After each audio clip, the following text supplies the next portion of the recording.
How much will 1,000 of Axelar's native token called AXL be worth during this bull run? Now, to answer that question, we first have to assume a hypothetical scenario. Let's say in this case, AXL were to go to the price of $25 during this bull run, which, by the way, is my price prediction for AXL, again, during this bull run. And even though that's not financial advice, of course, at that point, 1,000 AXL, again, if it were to reach the price of $25, would be worth $25,000. Now, some people may think this is crazy or insane when it comes to AXL, but I disagree because when it comes to the fundamentals of Axelar, I actually think that it's arguably one of the best out there. And in my opinion, it really does remind me of something called Polkadot. And if someone is bullish on Polkadot, I think they'll get what I'm trying to say here. But in case someone doesn't know too much about Polkadot, let me explain just how special Axelar is and why it's very similar to something called Polkadot. Now, let's take this into consideration. Axelar is a Web3 interoperability platform. It's quite essentially an open stack to connect all blockchains together. Now, when you take a look at this, why is this super necessary? Hashtag Jorge Masvidal. The reason is because if you take a look at how there's many blockchains out there, many networks, but for the most part, they lack something called interoperability. Now, what does this mean? They can't freely send data and value to each other, which at first glance may not really seem like a big problem, but if you think about how in the future, this could very well be a big issue because just think about this. Let's say we use a real life example. Let's say it's a make-believe scenario. Let's say I'm using T-Mobile and I can't call anyone that is using AT&T just simply because I'm using T-Mobile and they're using AT&T. That would be a caca situation. Now, of course, that problem doesn't exist, but imagine if it did. Again, that would be kind of bad, right?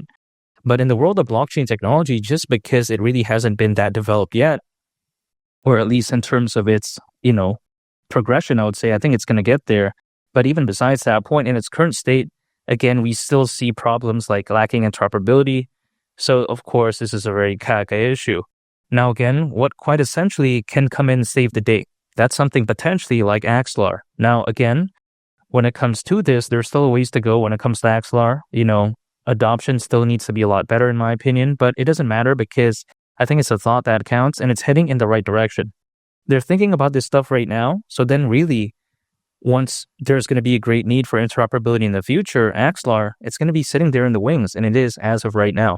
And if you take a look at Polkadot, it's very similar to Axelar because, again, it's also focused on interoperability. I would argue that Polkadot is number one in the space. However, when it comes to Axelar, I do believe that it could be very great as well.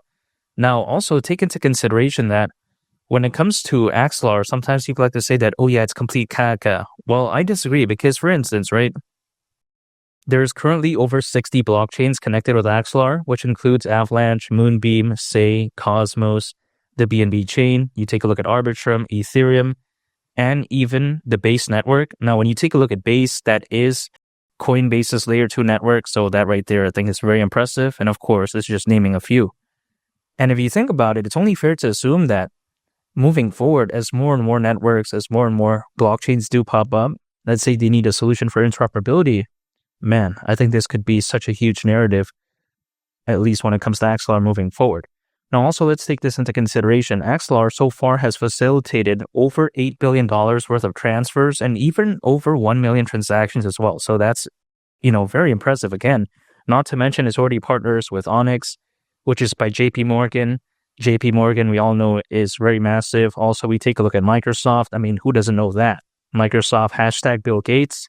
Not to mention MasterCard. Of course, MasterCard is pretty much one of the biggest things out there.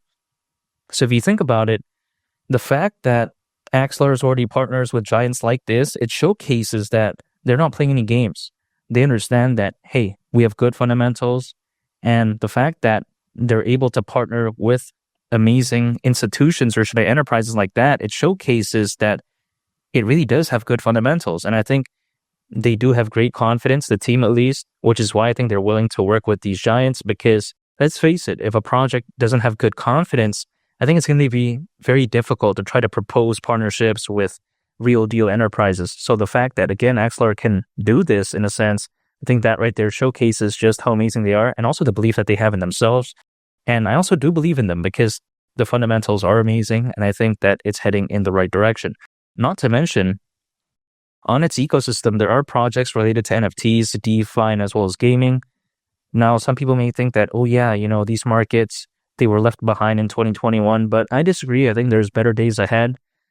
People usually move in trends, and I think it's only fair to assume that the hype for NFTs, DeFi, and gaming is going to come back in again because they are very special. Now, there are still ways to go, but I think better days are ahead, and I think as these markets do grow moving forward, I think Axelar is going to grow along with the ride as well.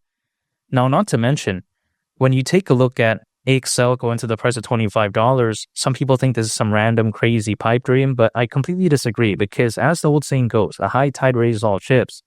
And if you take a look at Charles Hoskinson, who, by the way, is not only the founder of Cardano, but the co-founder of Ethereum, according to him, on a video that he was a part of back in November, he did state that in the next 1 to 2 years, he could very well see Bitcoin reaching anywhere between the price of $250,000 all the way up to $500,000. So could you imagine that? Now, is $500,000 way too optimistic? I think so, but let's say it just reaches $250,000, which is his worst case prediction. Even at that point, I think that AXL at the price of $25, I don't see why not, because as Bitcoin does well, as the sentiment for altcoins really picks up in a massive way, I just don't see why that'd be too crazy. Keep in mind, if AXL were to go to the price of $25, considering current circulating supply, market cap would be around $22 billion. So it's not too bad. We've seen Shiba Inu reach around 40 billion, right? We've seen Dogecoin reach over 80 billion. So I'm not talking about some super crazy figure here. I'm not even saying that AXL is going to defeat Shiba Inu or Dogecoin at its peak. I'm not saying that. And just achieving a glimpse of them, I think, is already amazing. And keep in mind, $25 is around a 32x from here. So it's not the best upside. I'd agree with that. But considering how AXL is not a small cap by any means, let's say doing an additional 32x from here, it doesn't seem so bad. Now, generally speaking, we see a lot of altcoins having a pullback and everyone's panicking and all this type of stuff. But I'm not, because I think 2024 was just a small glimpse. Pullbacks, they're very normal, especially when things pump up by that much in such a relatively short amount of time. The journey to the top, in my opinion, isn't going to always be smooth sailing. So that's why I still believe in AXL and just the whole crypto space in general. I'm still dollar cost averaging into AXL, anytime an income, acquire, hold, and I just wait. That's it. I'm not trying to day trade, use leverage, or swing trade. That's just not my style. That's not what I like to do.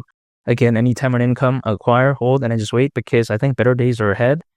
And I think that something like AXL could be so special, but it's just a waiting game. And keep in mind, even historically speaking, we know that altcoins, usually as a worst case, they do peak around 18 months after a Bitcoin halving event. Now, if we consider how the last Bitcoin halving event happened back in April, actually 18 months from then would mean around October of 2025.